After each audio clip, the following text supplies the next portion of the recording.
नमस्कार, life is Surekha या माझ्या यूट्यूबच्या चॅनलमध्ये आपलं सर्वांचं स्वागत आहे। गेले 4-5 दिवस झाले आपण अगदी मोबाईल हातामध्ये घेतला आणि मोबाईल स्टार्ट केला की आपल्याला समोर कुठली बातमी येते ती यज्ञा बाळावर झालेल्या अत्याचाराची। आणि ते सारखं तेच बघून इंस्टाला तीच बातमी, यूट्यूबला तीच बातमी, फेसबुकला तीच बातमी, हे बघून ना डोकं अगदी सुन्न झालेलं आहे। म्हणजे कुठल्या प्रकारे मुलींचं, म्हणजे मुली आपल्या प्रत्येकाच्या घरात मुली आहे, आपण स्त्री आहे, मी एक स्त्री आहे, मी एक आई आहे, पण जर विचार केला हे प्रत्येक वारंवार होणारे अत्याचार, आता गेल्या महिन्यातच एक अत्याचार, त्याच्या आधी अत्याचार म्हणजे नुसते हे बलात्काराचे प्रकार वाढतच चाललेले आहे। त्याला कठोर शिक्षा राहिलेली नाही आहे। फास्ट ट्रॅकमध्ये कार्यकर्ते येतात, राजकारणी येतात आणि मग फास्ट ट्रॅकमध्ये खटले चालू करतात। पण असा एक ठाम असा जर निर्णय घेतला, एखाद्या तरी गुन्ह्याला अशी ठाम जर शिक्षा दिली ना, तर पुढे असा गुन्हा होणार नाही आहे। माझ्या पण घरामध्ये छोटीशी चिमुकली, माझी 2 वर्षाची नात आहे। आता तर बाहेर पडावंसं वाटलं तरी पण हात धरूनच, कडीवर घेऊनच, शेजारी जायला नको, गार्डनमध्ये गेलो तर डोळ्यात तेल टाकून तिचं म्हणजे लक्ष द्यायला लागतं। मुली कॉलेजला जातात, शाळेला जातात मुली, त्यांचं काय? म्हणजे आई वडील किती विश्वास ठेवणार? विश्वास म्हणतात की मुलींनी शॉर्ट कपडे घातले, मुलींनी अंग प्रदर्शन केलं तर ह्या सगळ्या गोष्टी घडतात, म्हणजे पुरुष जातीला प्रवृत्त करतात, मुलांना प्रवृत्त करतात। पण अरे ती 3.5 वर्षाची यज्ञा, ते 3.5 वर्षाचं बाळ, तिने ह्याच्यातलं काय केलं होतं? 2 दिवसापूर्वी तिचा वाढदिवस झाला होता, त्या आईला काय वाटत असेल?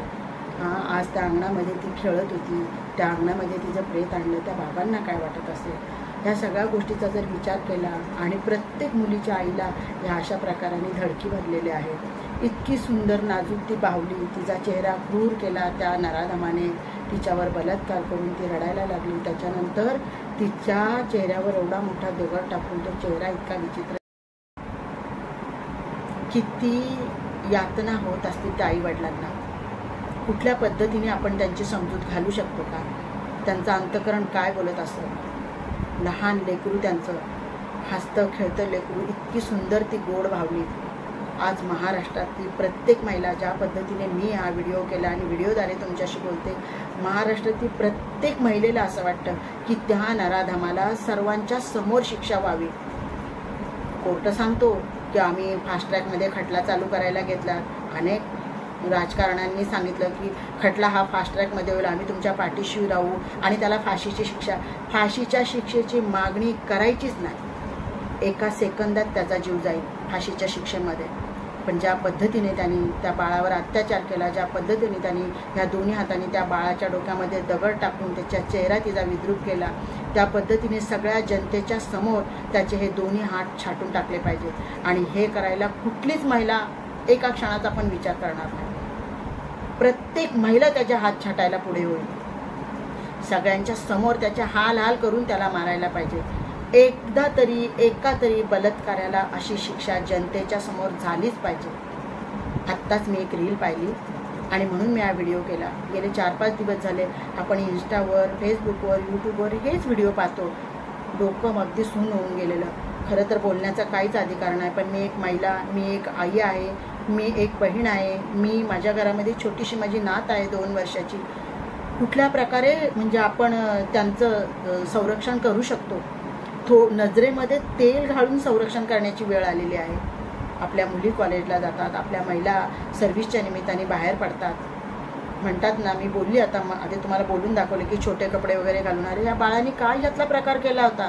काहीच नाही। म्हणून मला असं वाटतंय ना, मी आत्ता एक रील पाहिली आणि म्हणून हा व्हिडिओ मी बनवला। त्या रीलमध्ये मी आत्ताच पाहिलं आणि म्हणून मला खूप संताप झाला आणि संतापून मी हा व्हिडिओ केला।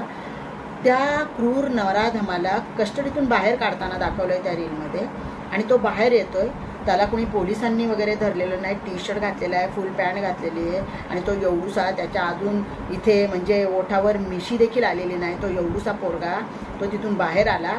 बाहेर आल्याच्या नंतर अगदी व्यवस्थित तो 4 पावलं व्यवस्थित चालून आला आणि त्याच्यानंतर तिथेच त्याला थांबवलं गेलं आणि एक अधिकारी त्यांच्याजवळ गेला आणि तिथे जाऊन तो काहीतरी बोलला आणि ते बाजूला झालं, तो अधिकारी बाजूला झाला आणि त्यानंतर तो मुलगा परत पुढे चालू लागला, तो क्रूर नराधम मुलगा, आणि तो लंगडत चालायला लागला। म्हणजे अशा प्रकारे शासन देखील पाठीशी घालतं ना या लोकांना।